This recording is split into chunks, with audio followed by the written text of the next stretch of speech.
Hello, everyone, and welcome to this episode of The Chocolate Life Live. That was a really weird music thing. Not entirely sure what. Oh, wow. Are you getting that echo, Rowan? No, you sound good to me.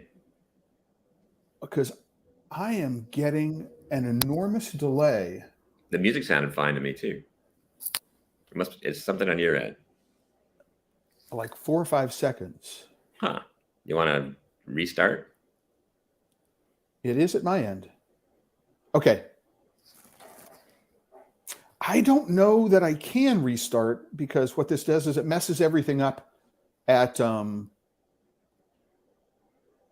you hear that echo? No. Now I don't hear you at all.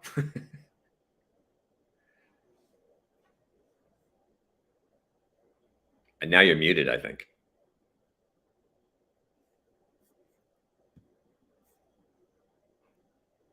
I think you're muted, Clay.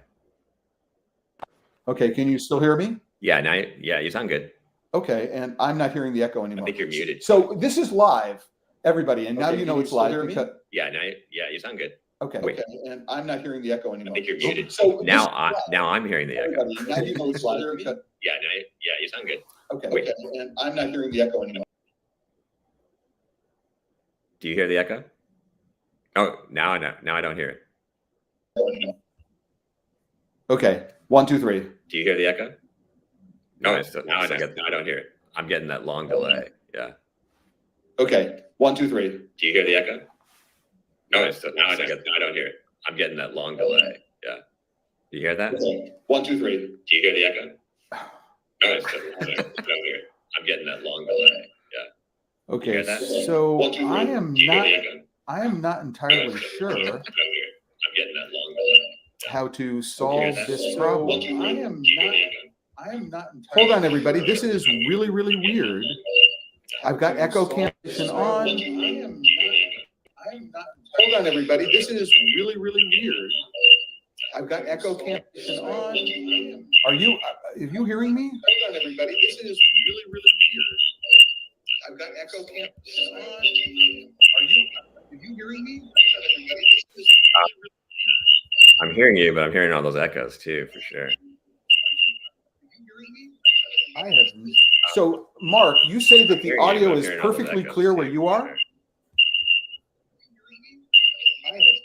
So, Mark, you say that the audio is perfectly clear where you are?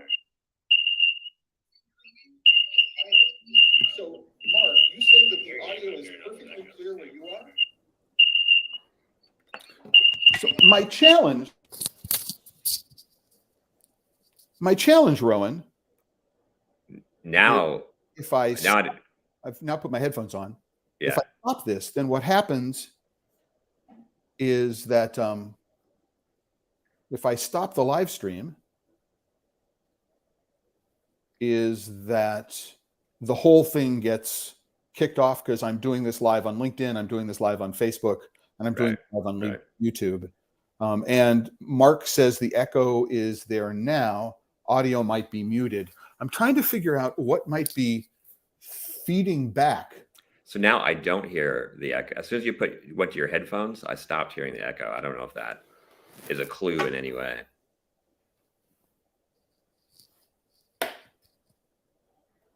How about now? Okay, and Luisa says it's fine.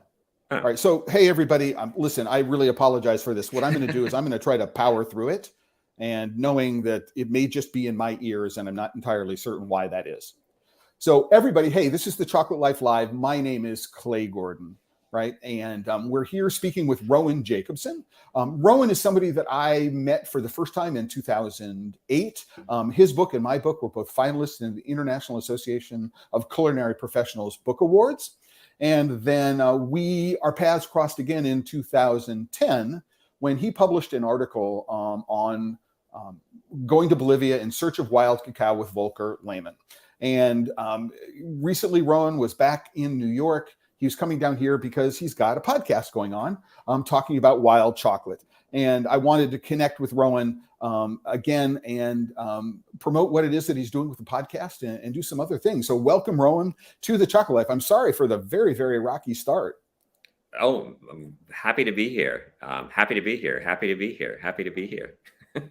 Well, listen, I'm really excited that you're here, and I think I'm going to be able to power through if I've only got you in one ear and I got the volume down. But tell us a little bit. I mean, you're an author. You've got a couple of books, two, I think, on oysters. You got another book called American Terroir. In addition to you've been a journalist and a writer in a bunch of articles. How did you get to be a writer? What was your interest before you got involved? Why chocolate? Why cocoa? Let me know.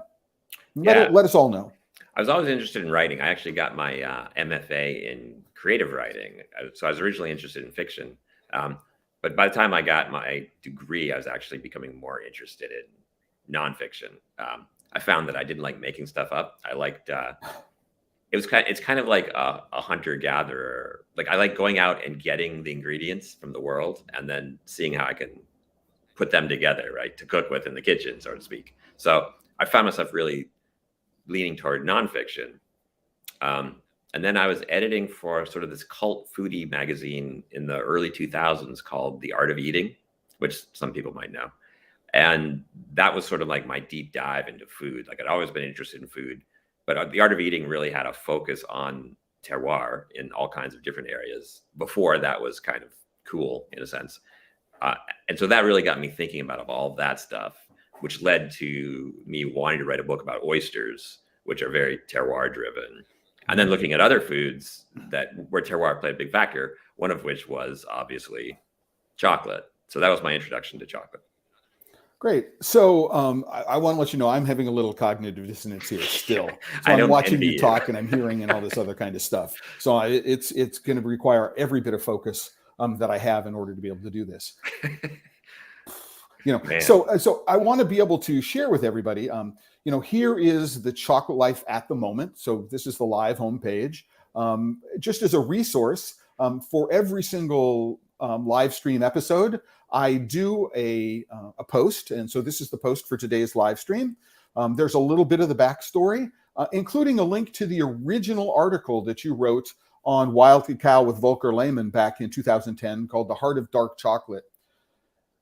So Rowan, what did you know about cacao before you headed to Bolivia? And, everybody just, really quickly, I think Rowan and I were in Bolivia at more or less the same time. I was there in early January for the September article. You would have been there very, very shortly thereafter.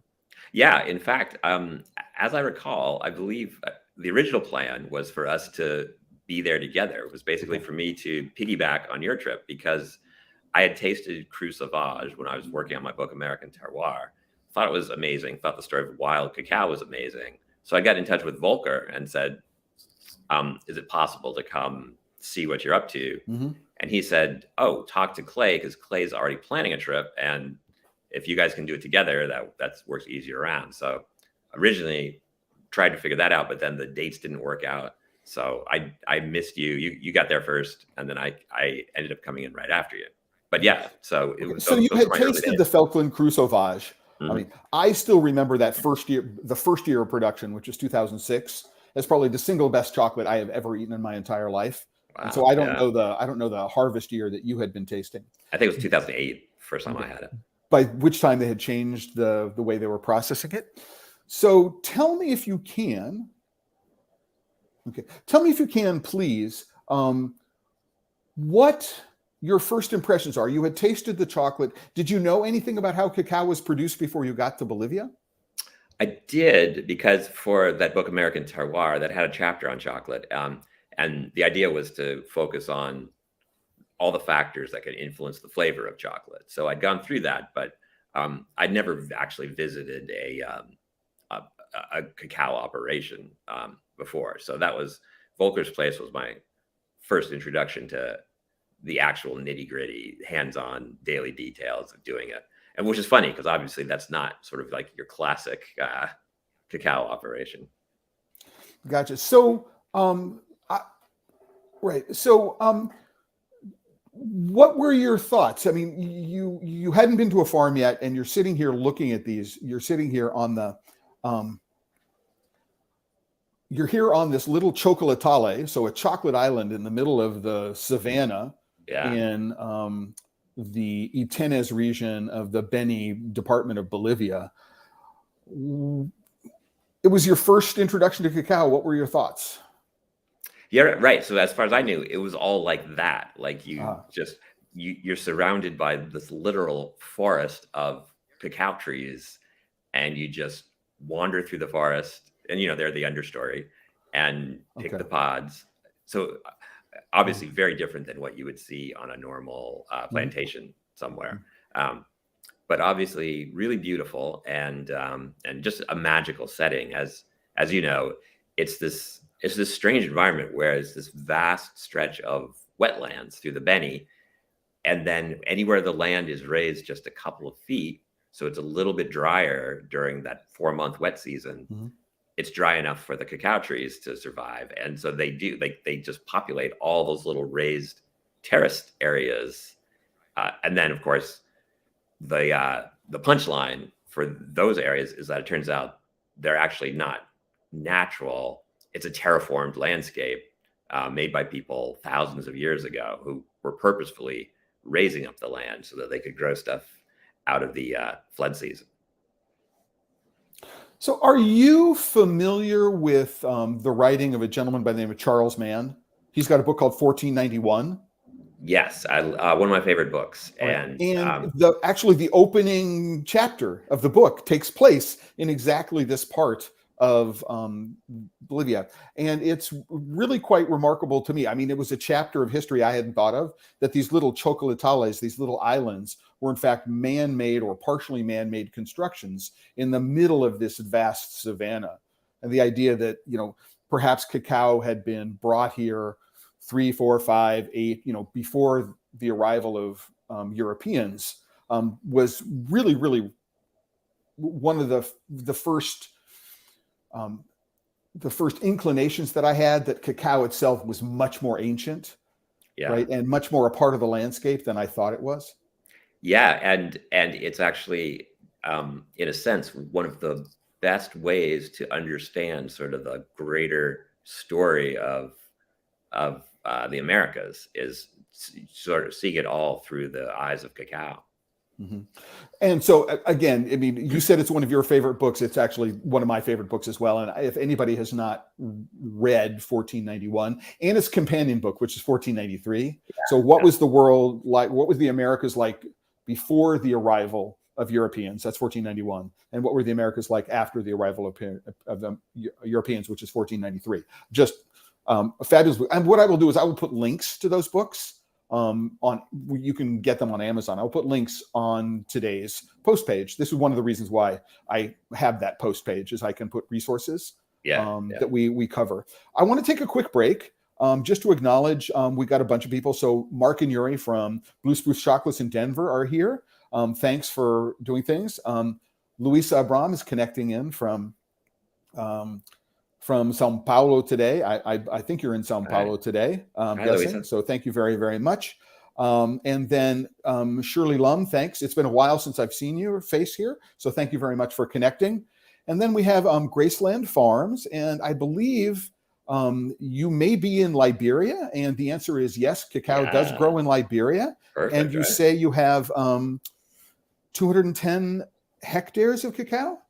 210 acres of cacao. So certainly Liberia is a cacao growing country, and you can do that. So thanks everybody for commenting. And if you have questions for Rowan about anything that's going on, please put them in the comments today. So I'm going to ask, maybe a controversial question, Rowan. Maybe not. Do you have a favorite, chocolate or oysters? I learned back in the oysters day to never name a favorite. Like with children? Yeah, exactly. But and truly it changes, I find it's really context based, like different times, different situations, different other things that you might be eating or drinking, it all changes. And so different chocolates, different oysters, different wines complement the moment differently. And I actually love that part of it. But you introduced me to some awesome chocolates at the Meadow the other month. So I think that's an unintentional segue, but let's get there if we can. I mean, the reason why we came together recently, and the primary motivating factor behind doing today's live stream, is in fact this podcast.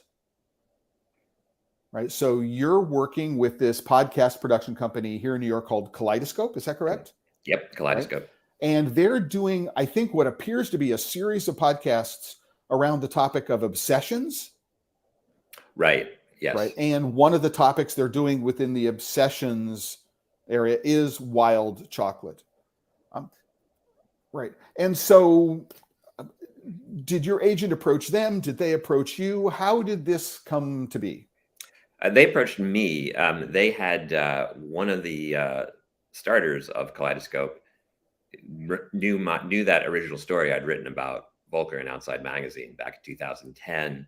And he had actually been the editor of a magazine called Mental Floss, a magazine on a website called Mental Floss. I don't know if you ever saw that, but he had tried to get me to write for Mental Floss for a few years, and it had never quite worked out. But he sort of remembered me. So then when they're launching Kaleidoscope, they it's a content-based company. So they're looking for stories that are narrative driven, that, you can do a podcast and then maybe you can do a screen version, or at least sell the rights.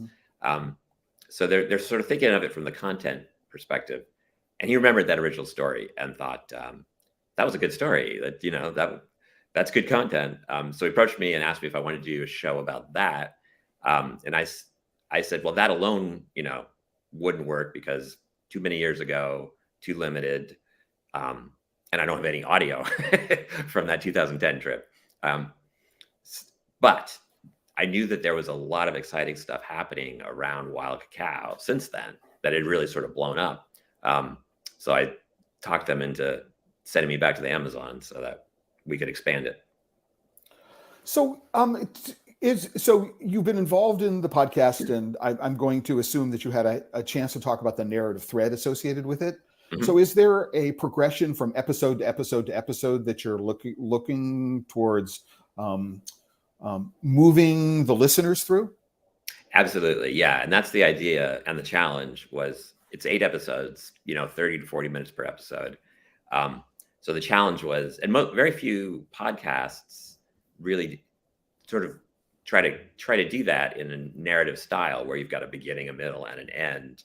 Most podcasts is more just conversations because it's a lot easier to pull off. So that was one of the interesting things, is could we really just keep the story going and work all the pieces in there? And right, the 3rd episode is out. The 4th one comes out tomorrow. So I think, we'll know more soon, but that was the idea, to have a couple of different main threads: the Volker story of working in Bolivia, Luisa Abram's story of working in Brazil, and then bringing in other people who are interested in working with wild chocolate to sort of tell this bigger story. Gotcha. So for people who may be interested in, so here is the homepage for the Wild Chocolate podcast on iHeartRadio. Is this the only place it's available?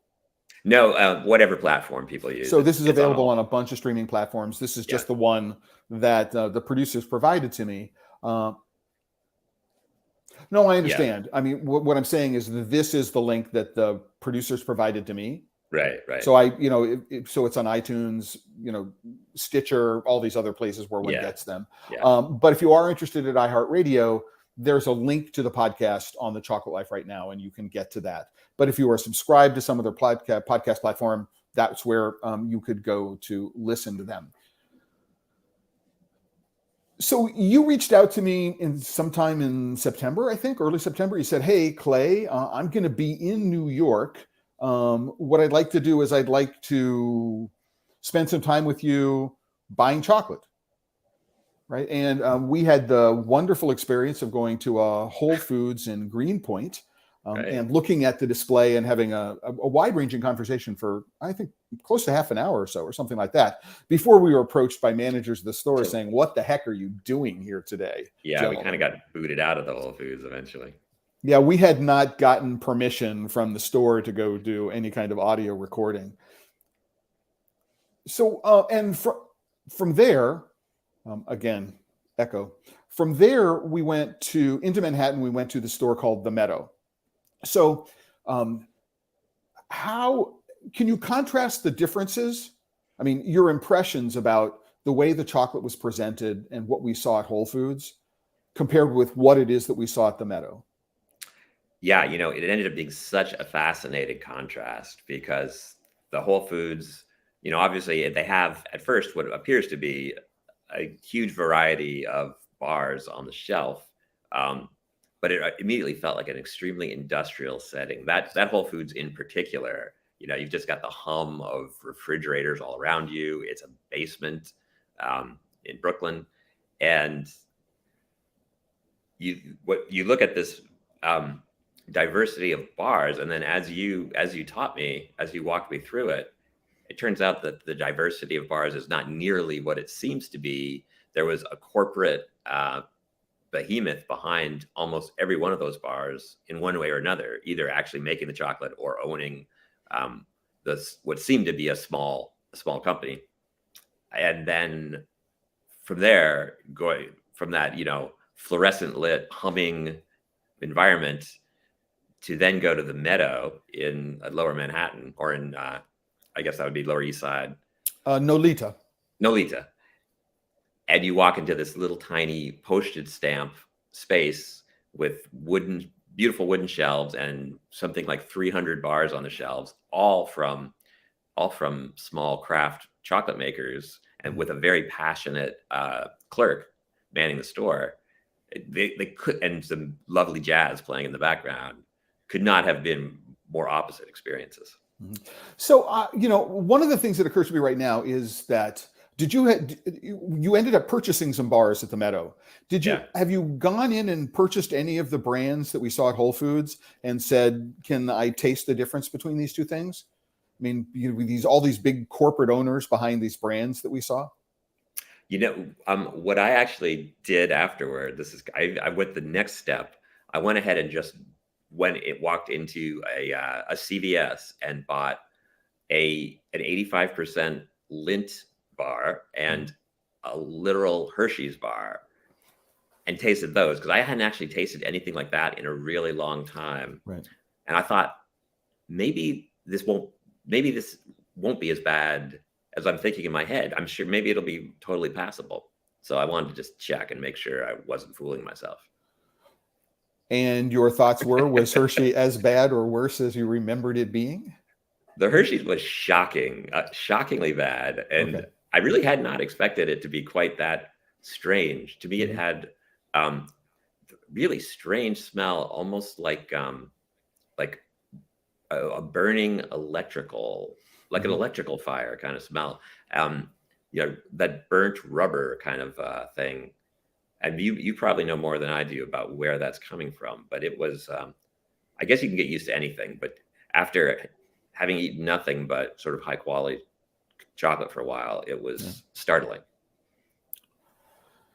Yeah, I recently was listening to a commercial for some reason. I don't know why. It was showed up on my YouTube feed, and I realized that I've been pronouncing Lindt Excellence incorrectly for the last however long. It's actually Lindt Excellence, right? And if we had thought that it was a little pretentious to begin with, now that I know that the correct pronunciation is Lindt Excellence, I'm even more over it than I was in the past.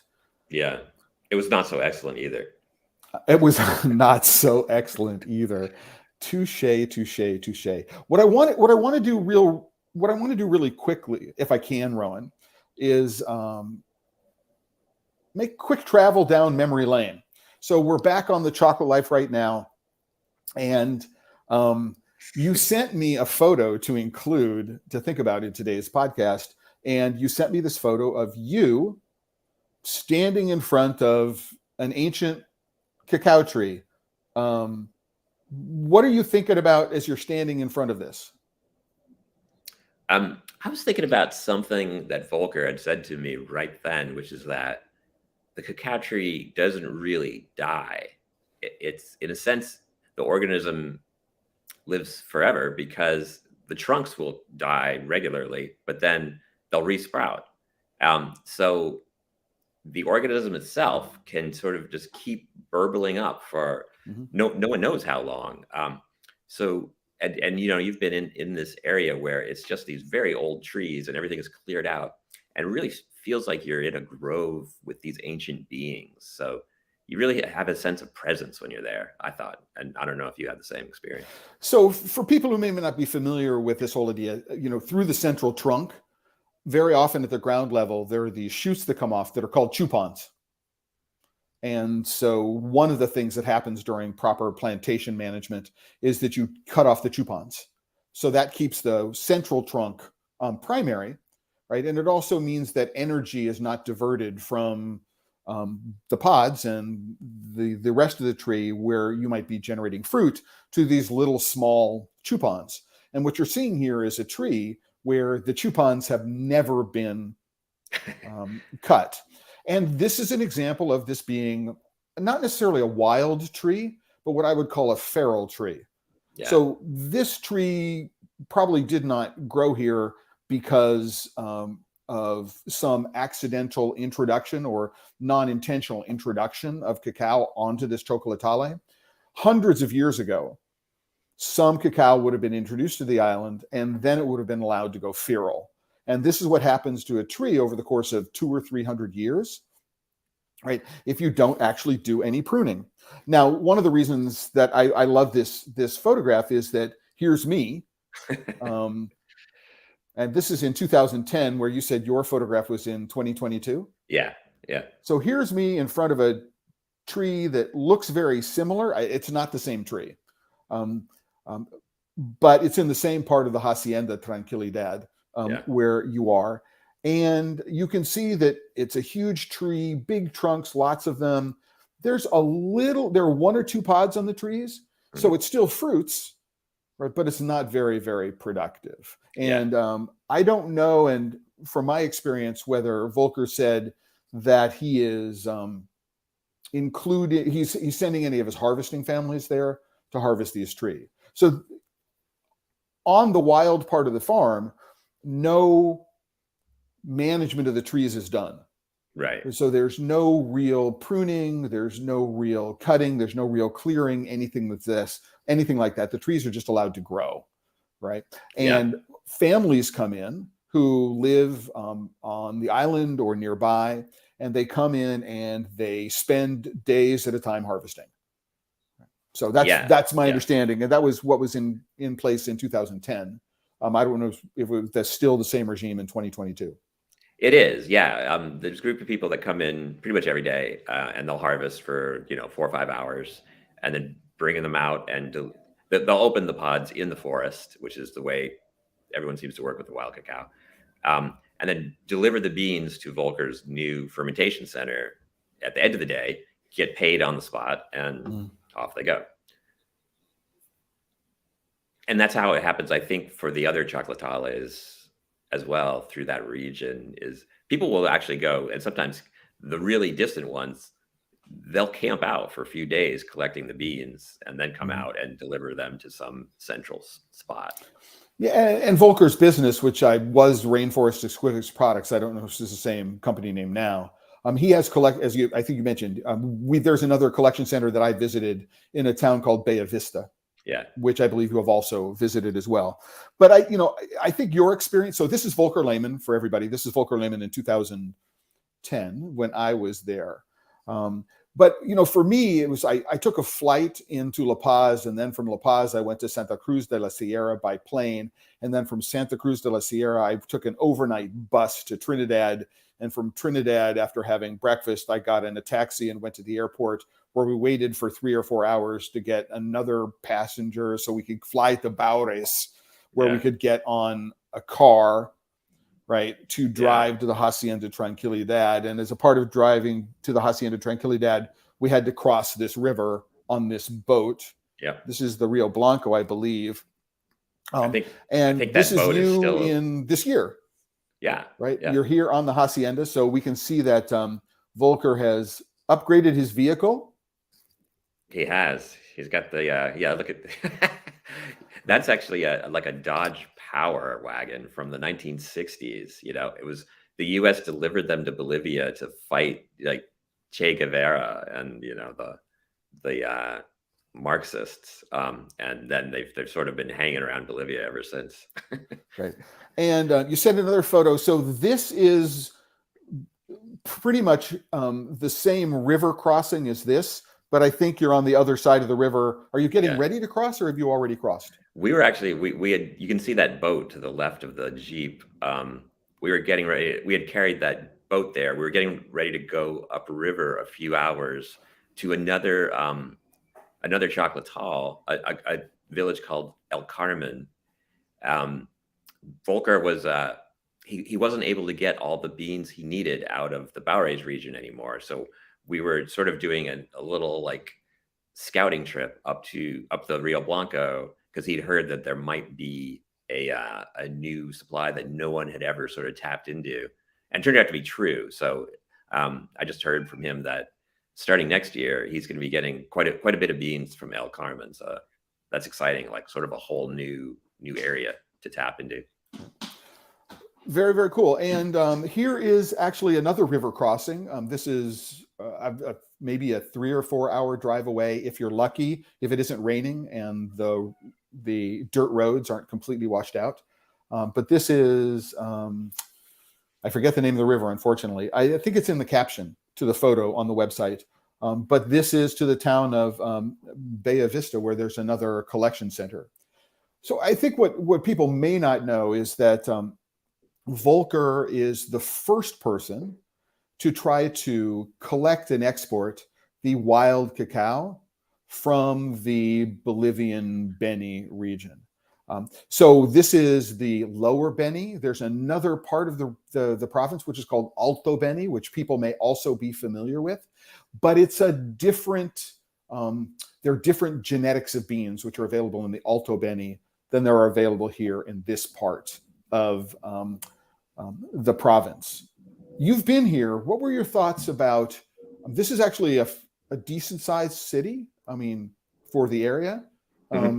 What are your thoughts about, well, let's hold that back. I mean, because you were recently in Bolivia, and then you've also been to, this is Amazonas.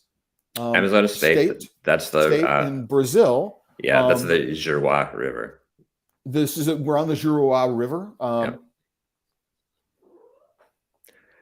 And that was a trip with Luisa Abram, who's on this call. There she is. Yeah. Looking badass with her machete right there, saying, "Give me your cacao or else." So no, this was after Bolivia. I flew to Sao Paulo and met up with Luisa, and we headed to the Juruá for about a week. Luisa was trying to sort of establish a fairly new harvesting operation on the Juruá and try to get buy-in from the people who live there. So how did you get to this point? I mean, physically. So you live up in Vermont. It's a pain in the ass. That's how. So you go to Boston, and you take a flight from Boston to where, and then you flying into Manaus, or I'm sorry. No. So Vermont to DC to Miami, and then that overnight flight from Miami to Santa Cruz de la Sierra, and then another flight from Santa Cruz to Trinidad the next morning. And then lucky you, I guess you got to fly from Trinidad to Baures. I had to take a Colectivo taxi, which was 9 hours on some like bone rattling roads. Oh wow. That was to get to Tranquilidad. Spent a few weeks in Tranquilidad, then sort of reversed all that, and flew from Trinidad to Cochabamba, and from Cochabamba to Sao Paulo, where I met up with Luisa and her family. visited her chocolate factory, which I believe you've also been to, right? Yep. And then we flew from Sao Paulo to Brasilia, from Brasilia to Cruzeiro do Sul, which is in Amazonas state on the Juruá River. And then we hopped in that boat and headed a few hours downriver to get to the settlement that Luisa was working with. So it takes a while to get anywhere. Yeah. So you did Bolivia and Brazil on the same trip. You mean, lucky you in that Yes. respect. Yes. But, I get, one of the things I think about these trips,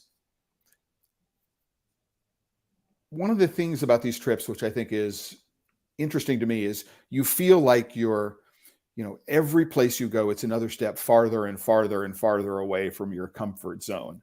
Right. Yeah, And it still shocks me to this day, right, that I'm it's like I'm taking a car to an airport, to a bus, right, to a plane, to a car, to a boat, right? Yeah, And then 2 days later or something like that, I find myself in the middle of this. So you've just come from Bolivia, and you're here in the Amazon, right? So different parts of the Amazon. So the Bolivian Amazon to this part. What are your thoughts about how these places are the same or they're different? Yeah, it was interesting. They're so different. Like in our heads, especially as Americans, like we just tend to think of the Amazon as one environment, but it obviously, like everywhere else, it has a whole lot of different ecosystems and just sort of like styles of landscape. And where Volker is in Bolivia, it's really not deep rainforest. It's a lot of grasslands and seasonally flooded, and then these patches of forest in, like we were saying, in the areas that are just a couple of feet higher, but it's very flat. But it's really more of a grassland, most of it. And then with Luisa, we're here. We're really in the heart of the Upper Amazon, pretty close to cacao's birthplace. Where Brazil and Peru and Colombia meet up. And you can see we're there during the rainy season. That river is quite flooded. So there's not a whole lot of dry land. It's not a very hospitable environment. A lot of bugs, a lot of wet areas, and no comforts from home. So we were staying in a very, very simple settlement without electricity or running water or even outhouses. So you have to rough it if you want to establish a wild cacao operation in Brazil. Right. So I want to say that we've got a special guest who's trying to connect. So Luisa is trying to connect from Sao Paulo. But I'm getting a little note, Luisa, that says that your microphone and or your camera are not connected. So if you can, so it will not allow me to add you to the stream. It says but I'm wondering if that might be part of the source of the technical problem that I'm having as well. So hopefully this is not something I can fix from my end. She's going to try to come back in. So while we're waiting for Luisa to rejoin, Rowan, all right. So a pile of pods. I think they made you go to work on these pile of pods. Yeah, well, I'm sure you've done this part of it. It's kind of fun to thump the pods and scoop the seeds out. As long as you don't mind getting a little sticky. So there's Luisa on the left, and these are several women who live along the river. And Luisa was teaching the people there, a workshop on all the stages of fermenting and drying cacao. So this was right at the beginning. We'd all gathered. They had gathered. It was about 4,200 pods the day before in anticipation of the workshop, and now she was taking everyone through the process because they were not. They were interested in participating in Luisa's chocolate operation, but they needed some convincing. So we were there to show them how it worked and see if they wanted to try to continue it, because it's such a remote setting. Obviously, Luisa can't be there to do it in person, so you're really dependent. You have to partner with the communities that are there. Mm-hmm. Gotcha. Right. Right. And so this looks like you sitting on the floor, maybe barefoot with a mallet in your hand, breaking over pods. Right. Just try not to hit your foot is the first rule. I think. Right. It may seem funny, but machetes are actually quite dangerous bits of kit. And if you don't have much experience working with them, you do not want to give an inexperienced person a machete and start opening pods with a machete. But it looks like they're not using a machete here. Everybody's either banging them with a board, banging them against a board, or banging them with a stick. Yeah, everybody had a club, and that works really well. And like I said, it makes a better sound. Gotcha. And what I wanted to do is there's another photo here, and when you sent them to me, I just said, "Oh, we're here in the Brazilian Amazon," and this is not the case. You're here. This is back on the Hacienda Tranquilidad, and this is the new fermentation center, which Volker has built. And I can tell everybody from when I was there in 2010 to what this looks like now, it is completely different. But you also said this is now 100% solar powered? It is solar powered. And this is actually an interesting part of the story that will come out in later episodes of the podcast. But Volker has a really interesting arc to his story where when he was getting cacao for Veltlin, the big Swiss chocolate maker, he was doing a lot of volume. He needed 45 tons of cacao a year for them to do Cru Sauvage. So it became a big volume game. And as you know, Volker, he has extremely high standards. He wants to ferment every bean perfectly. And when he was doing that much volume, he couldn't always it was impossible to have enough control to make every bean perfect. So then he got out of chocolate for a few years. And then when he came back a couple of years ago, he decided to keep that volume a lot smaller and really concentrate. He also had all these ideas about how cacao could be fermented differently than it was traditionally done. So he wanted to put that into practice. So he built this new facility where he can do maybe 10 tons a year max. But he's got an amazing system for doing the fermentation and the drying now. Right. And keep in mind that this facility is on the island that's in the middle of somewhere. It's not in the middle of nowhere. It is in the middle of somewhere. While we're here, Luisa has been able to join the stream. Hey, Luisa, how are you? Hey, I'm great. Thanks. Hello, guys. Hi, Rowan. Great to see you. So, I'm glad that we solved the technical issues, Luisa.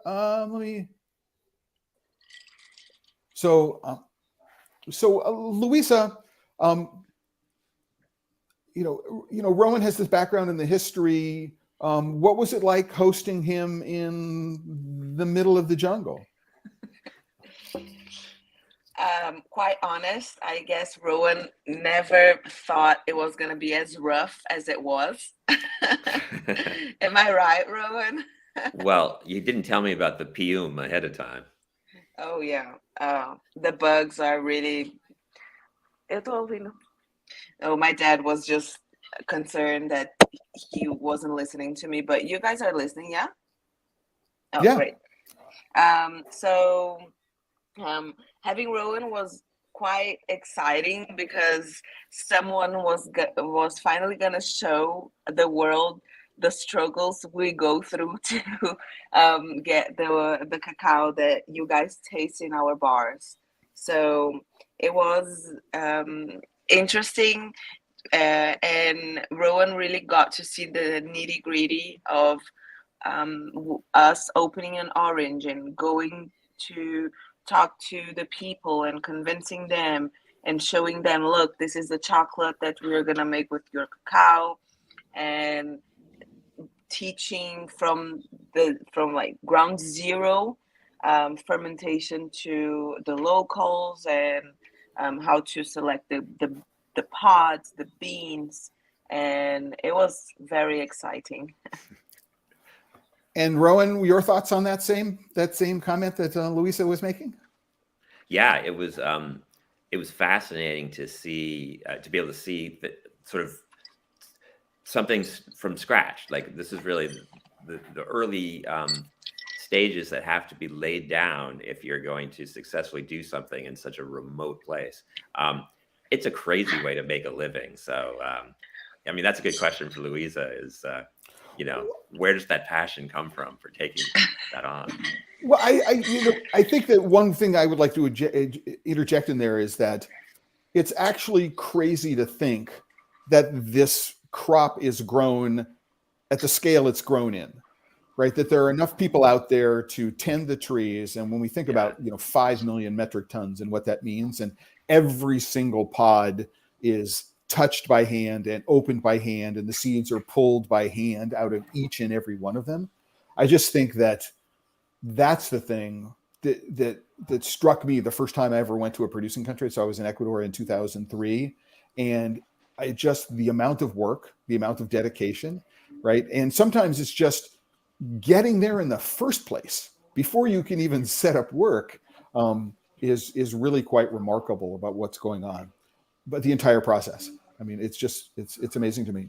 But what I want to do, if I can briefly, is I brought you on, Luisa, because I want you to talk about some chocolate. One of the things that is being done as a result of the podcast is they're making 3 of your chocolates available here in the United States through a chocolate maker called Stettler Chocolate. They're here in New York City, but they're based in Switzerland.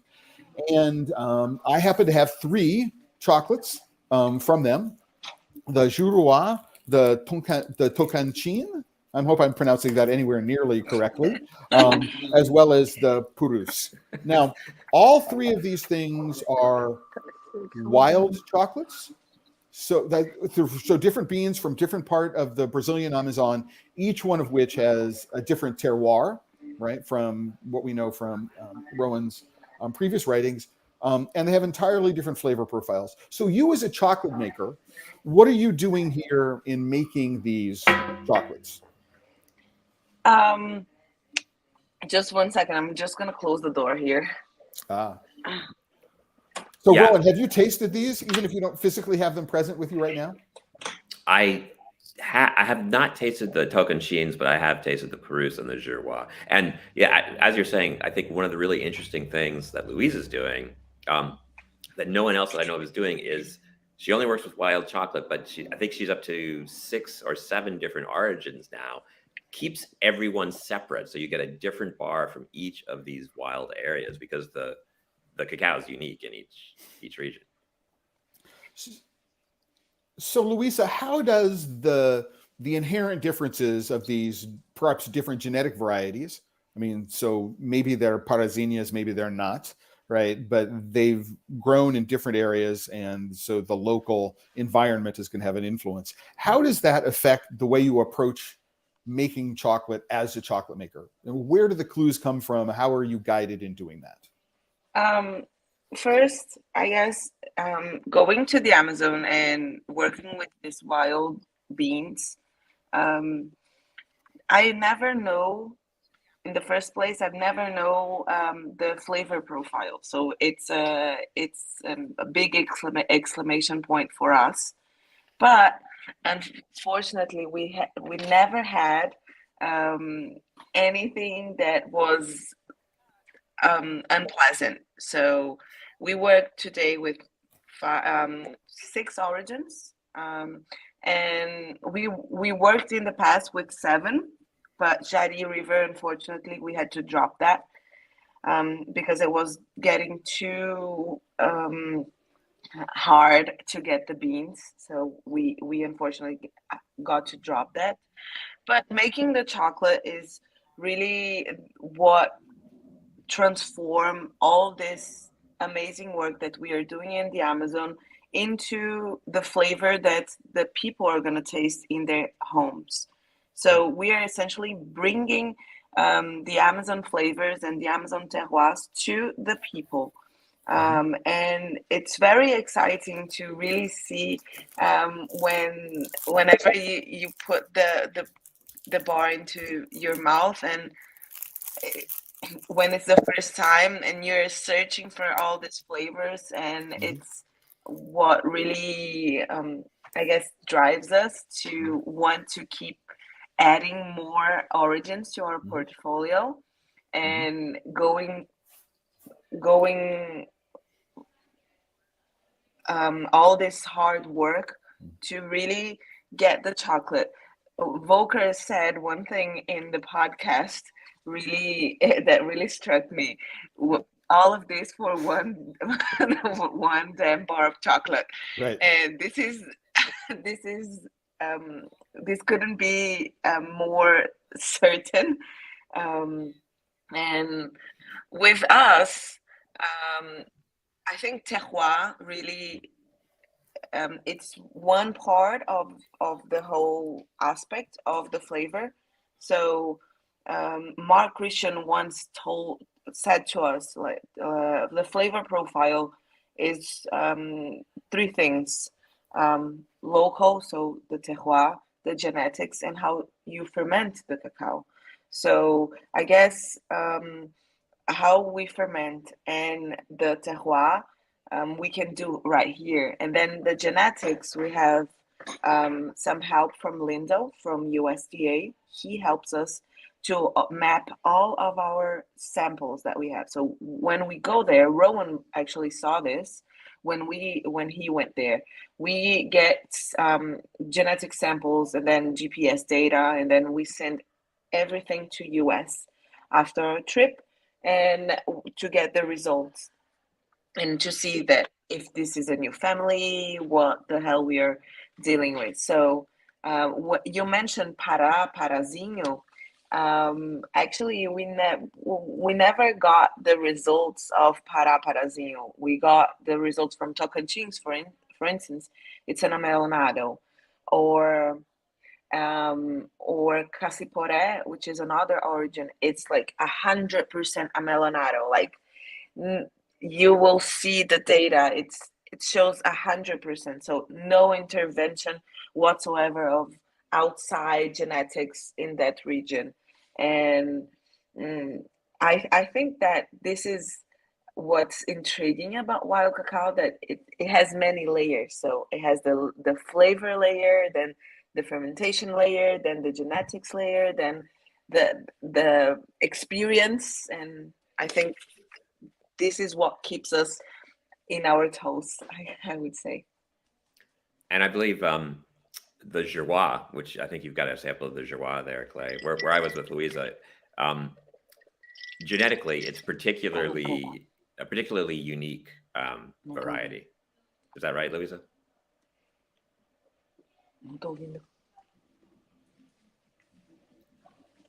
Rowan? Can you hear? Yeah, can you hear? Hello? We can hear you. Oh, great. Yeah. Sorry, Rowan. Sorry. I was just talking about Girois. It's particularly unusual, the genetics there, correct? Yeah, that was the other the next thing that I was gonna say, that Girois was a pretty big deal for us, because from all of the origins that we work with, Girois presented a new genetics. So and it's crazy because the pods are different. You see, like they have the color, sometimes it's different, and then the shape, the size is so tiny, the seeds are so small, and then we are really trying to get more origins from the upper Amazon so we can figure it out, the genetics and all of the Montemayor's work, because the Montemayor work was our primarily, I guess, touch in genetics that we were able to see and hear from Brazil. So this is why we went to Purus in the first place. I think you're muted, Clay. Sorry, Clay, you're muted.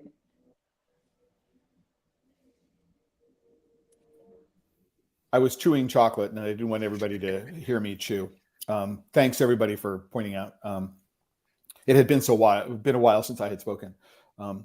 So Juan Carlos Montemayor work was 18 years ago or something like that. And, our understanding has changed a great deal since then. I don't know, Luisa, if you heard that when I was in Ecuador, I was in Puerto Quito in October, and I was walking through a farm, the Finca Blanca Margarita, and the trees had markers from Motomayor's research team on them. Yeah, I did exactly the same thing. Whoa, That's so cool. I'm touching a bit of history. It was quite remarkable.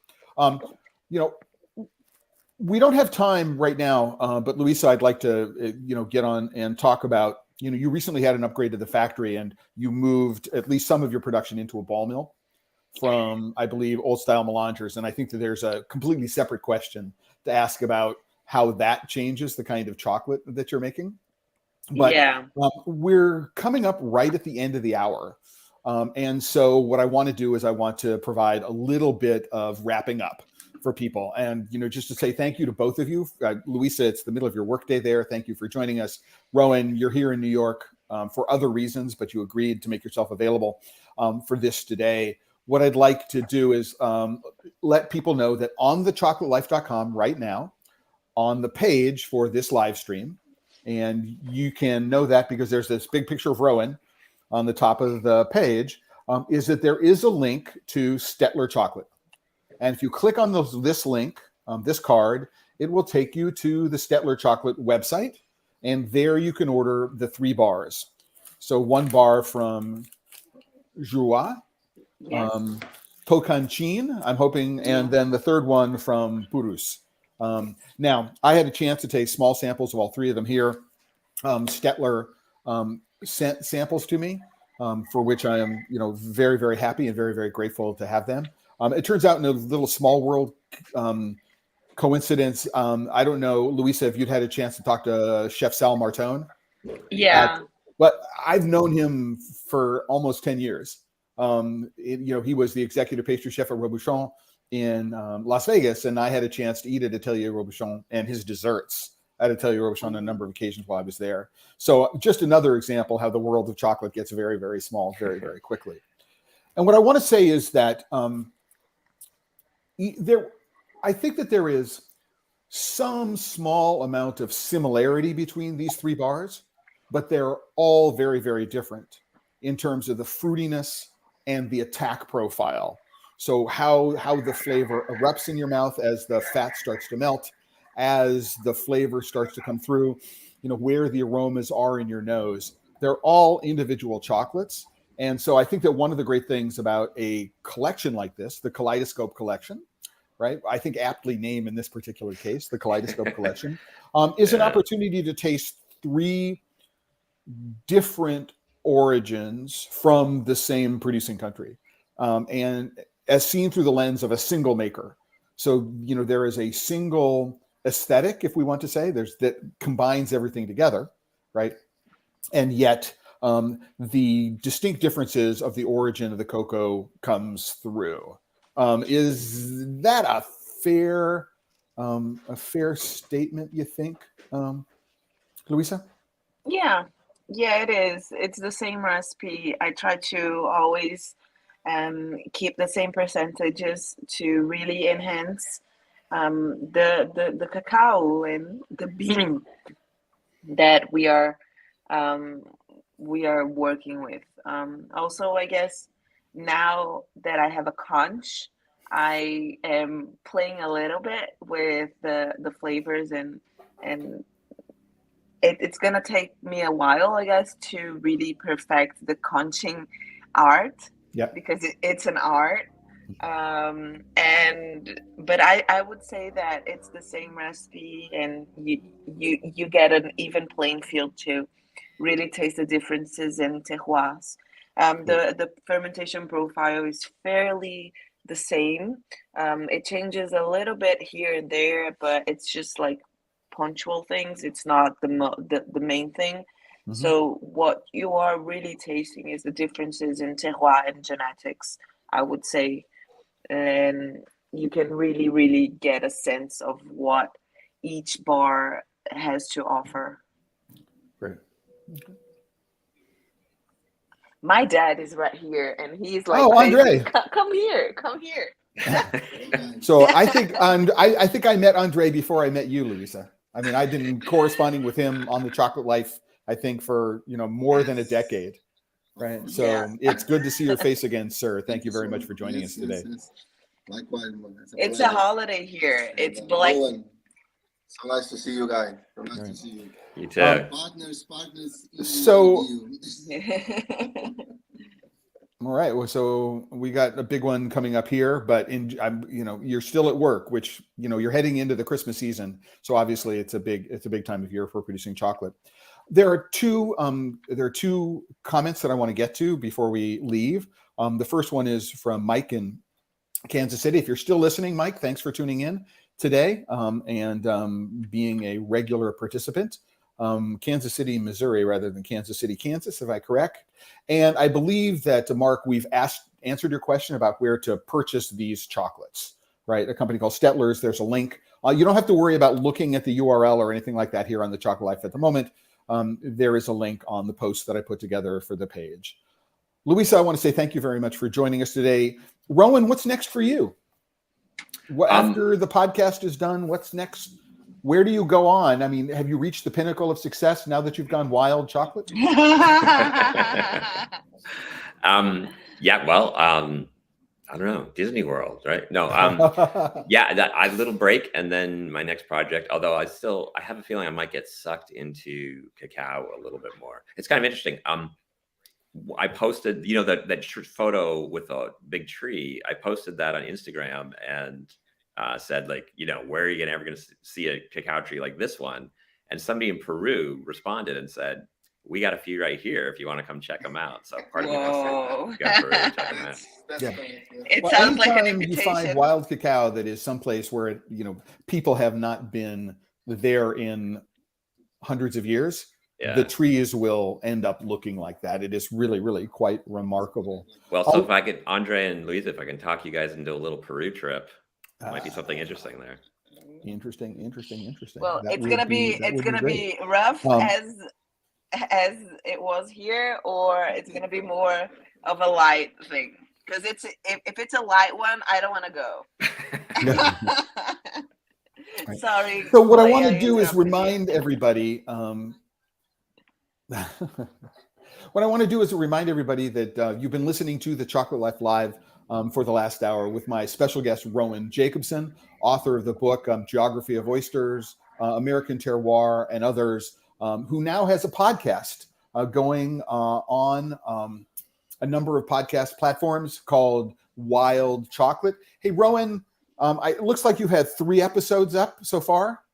Yeah, so the first 3 kind of follows Volker's origin story because they're loosely chronological. Okay. But then the later episodes are sort of heavy on Luisa and Andre. So we get into their whole journey. Right. So that's coming up.